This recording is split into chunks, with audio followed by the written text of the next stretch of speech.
So let's take an example problem and go through the iterative scheme of the Newton-Raphson method to solve for an optimization problem.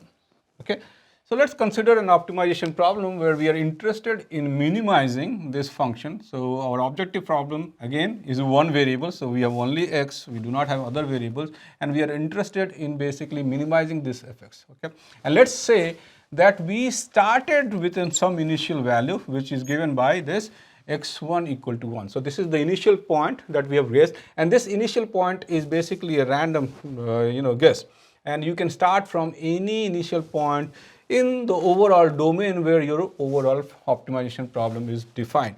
And typically when you initiate and begin with this class of algorithm, you randomly choose one point to begin with in the overall domain of the problem. And what I mean by that is, let's say if you have a function, right, which goes from, let's say, -4 to 20, right? If this is the x value that the function can take, then you can randomly choose any point between -4 to 20, and this randomly selected points could be a starting point to begin with in this class of algorithms. Okay, right? Unlike the golden section algorithm, we do not have the bounds a1, a and b that are defined by or found by the Swan's algorithm. Here basically we know what is the minimum value the x can take and what is the maximum value that can take, and I take basically a random number generator and generate a value between this minimum and maximum number, and that is used as a starting point. And just for the sake of discussion, in this case what we have selected is we have selected that starting point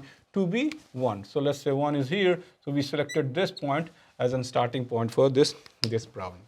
So if that's the case, and again, if we have randomly generated and arrived at 1, and the same scheme will be valid if for any point that we want to start with, right? So let's say if we started with x1 equal to 1, then how do I start from there and iteratively find the next point? Okay, and the idea is this, right?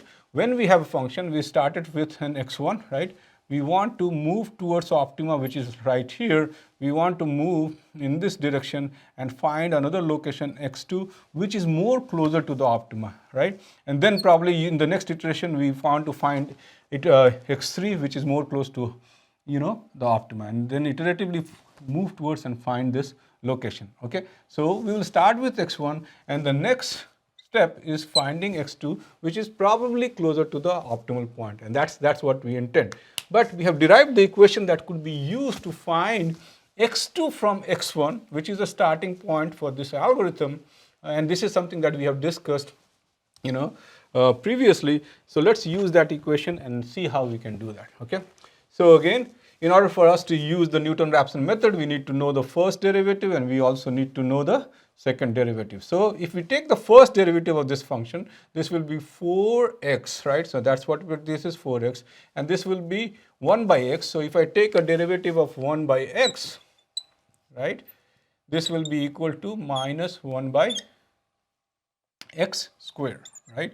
And you can check, right, x to the power -1, if you take a derivative of that, this will become this, and that is essentially equal to this value, right? And that's how we are coming up with this -16 by x square, right? This is plus 16, but that becomes -1 by x square, and that's why we have this derivative. And if we want to find out the value of the f dash x at x1 equal to 1, then I can substitute this 1 in place of x. So this will be 4 minus 16 divided by 1 square, which will be 1. So 4 minus 16, and that will come out to be 12. And that's what is evaluated here at f dash x, x1 equal to -12, right? So we got that value. Similarly, again, to use the Newton-Raphson method, what we need to do is we also need to find out the second derivative, because our equation has both the first derivative and the second derivative. If you take this one and again further differentiate this function with respect to x, we will get 4, and similarly this will become 1 minus 1 by x square. If you have that, right, this is equal to minus x to the power -2. So if I take a derivative of this, this will be this times this, right? So this will become 2 by x cube, right? So I take that idea, so multiply 2, 16, that will be 32, and then with the x3 will be in the bottom. That's how I get the second derivative information, and that's how we derive that equation. And if we sample the value of f dash x at x1 equal to 1, so I'm going to substitute in place of x a value of 1. So this will be 4 plus 32 divided by 1 cube, which will be 4 plus 32, and that's how we get f double dash x1 equal to 36. Okay, so we got this two. Now we can actually use the equation and we can find, the second iteration. Now what was the equation? And this is the equation that we discussed there. Now what we will do is, in order to find x2, right, 2, we will substitute k equal to 1, and if I substitute k equal to 1 in this equation, this becomes x1 plus 1, which is x2, is equal to x1 minus f dash x1 divided by f double dash x1, right? And so that's what we are going to do with k equal to 1. This equation becomes this, and we have to determine the value of f dash x1 here, f double dash x1 here, and we also know x1 is equal to 1. So we can substitute all the things that are there on the right hand side of this equation and find out the value of x2. So that's what we are going to do. Let's substitute all the value on the right hand side, and this is how we will have 1 then minus 12 by 36, or this is equal to 1 by 1 by 3 or 1.3. So what we did is we found out from x1, which was essentially equal to 1, we found out using this equation that we will move to another point iteratively, and this point is going to be 1.333, and this is probably more closer to optimal point than this point. So what we are doing is starting from x1, we have done x2, and then again using this, in the next iteration we will substitute k equal to 2, right? So then in that case this equation will become x3 is equal to x2 minus f double dash x2 minus divided by f double dash x2 here, right? So we have to evaluate the function, derivative function at x2, we have to evaluate the double derivative function at x2, and then use this equation and we can find x3. And this is the way we can move from x2 to x3, and hopefully we have not solved that, but hopefully that will be a value that will be closer to the optimal location. And this is how the Newton-Raphson method works, okay?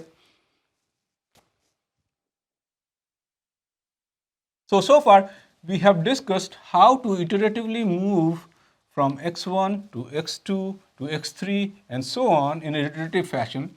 But as I mentioned in the previous lecture, and also I want to repeat again, there are two parts. First, of any optimization algorithm, first is the iterative scheme, and the second is how do you stop, or what is the stopping criteria. So if for an algorithm like Newton-Raphson, we have a stopping criteria which is slightly different than what we have seen for the golden section approach. So let's see what is the stopping criteria and when we will start, right? The question is, I start from x1, we go to x2, x3. When do we start? Do we start at x50? Do we start at x1000? Where do we stop, right? And we should have some notion of that stopping. And essentially, stopping criteria allows us to stop the algorithm, and that's where we convert.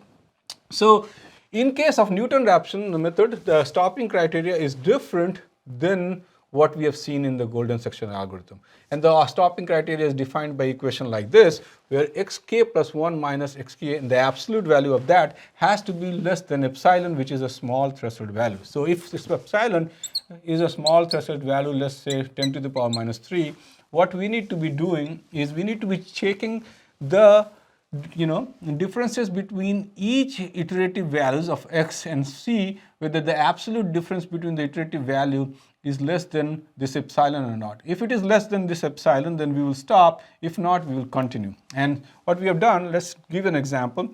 In the previous example, we had x1 equal to 1 and x2 was equal to 1.333, right?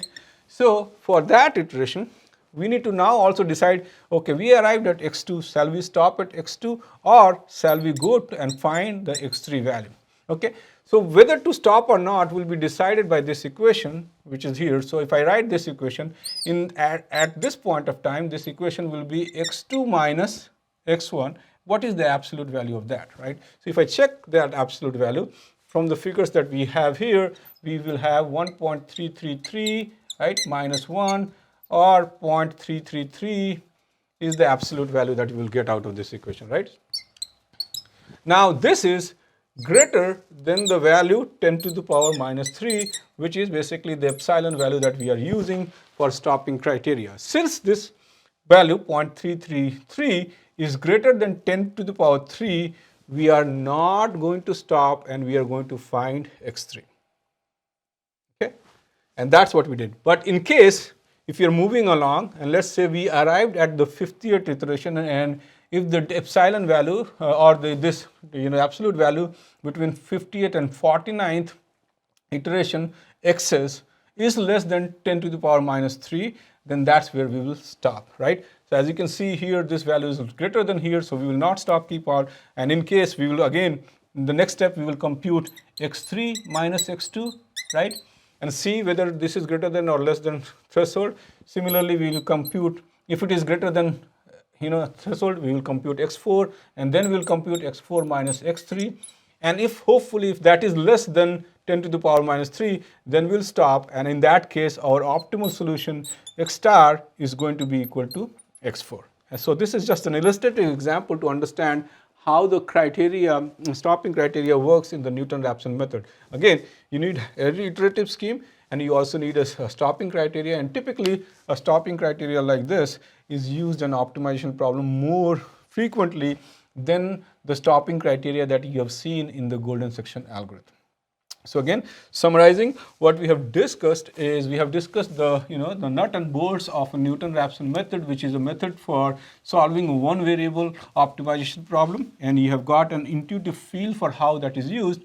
And again, as you see, this is more of a method that uses a derivative information of the function to converge and find the optimal solution. And we also discussed a new stopping or a different stopping criteria that is more relevant to a Newton-Raphson method. Now, we will stop here with respect to our discussions for one variable optimization problem, and hopefully you have got some intuition and good understanding of how the numerical approach, not the graphical and not the analytical approach, but the numerical approach works for solving one variable problem. And then we will build upon all of these concepts and go for solving multiple variables, problems which has variable more than one, and still focus on the unconstrained optimization going forward. With that, thank you.